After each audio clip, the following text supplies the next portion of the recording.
Hello everyone and welcome back to Miss Slovak's Storytime. Today I will be reading The Invisible Boy. Go ahead and grab your copy of the book so you can read along with me.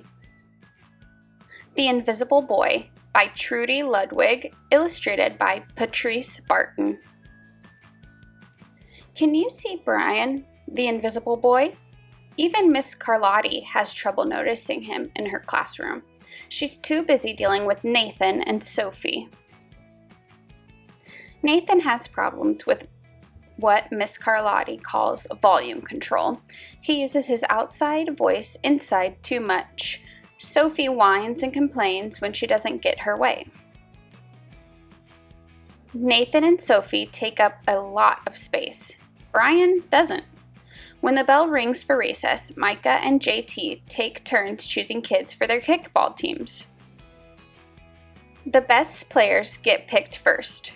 Then, the best friends of the best players.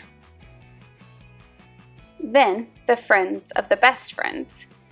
Only Brian is left, still waiting and hoping.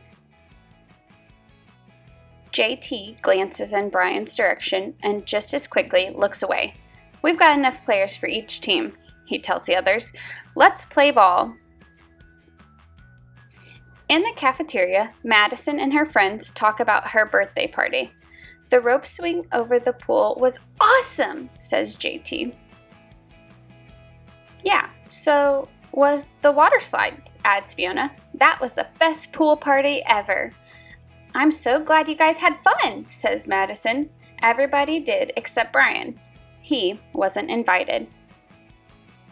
At choosing time, while the other kids played board games and read, Brian sits at his table doing what he loves to do best. He draws fire-breathing dragons scaling tall buildings, space aliens locked in intergalactic battles, greedy pirates digging for treasure, and superheroes with the power to make friends wherever they go.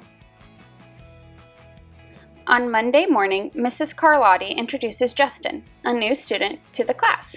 Brian smiles shyly at him. Some of the other kids sneak looks at Justin, trying to figure out if he's cool enough to be their friend.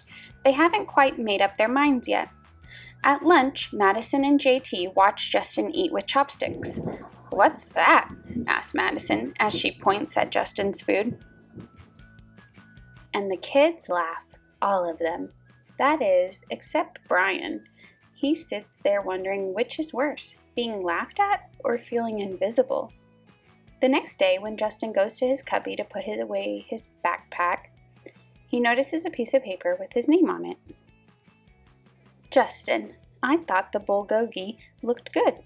Brian. At morning recess, Brian finds a piece of chalk on the ground and starts drawing away. "You're Brian, right?" "Yeah. Thanks for the note." "Hey, Justin," Emilio calls out from the tetherball court. "You're up next."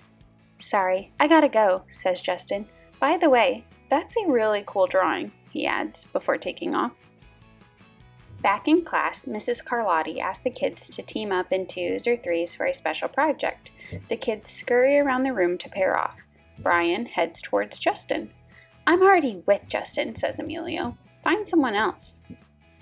Brian looks at the floor, wishing he could draw a hole right there to swallow him up. "Mrs. Carlotti said we can have up to 3 people in our group. We're only 2.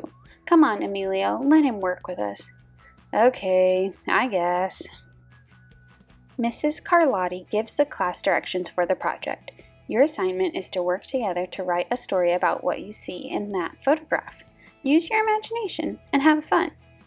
"Whoa, cool," says Emilio. "What kind of people do you think would live in houses like that?"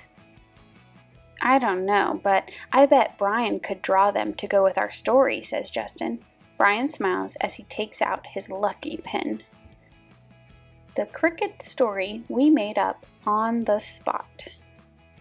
It's lunchtime again, Brian's least favorite part of the day. Another 20 long minutes of kids talking and laughing with everyone else, but him. "Brian!" he hears someone shout. "Hey, Brian, over here!" Brian turns and sees Justin waving him over. Emilio nods at Brian as he makes room for him at the table. Maybe, just maybe, Brian's not so invisible after all. Cookie? Thanks!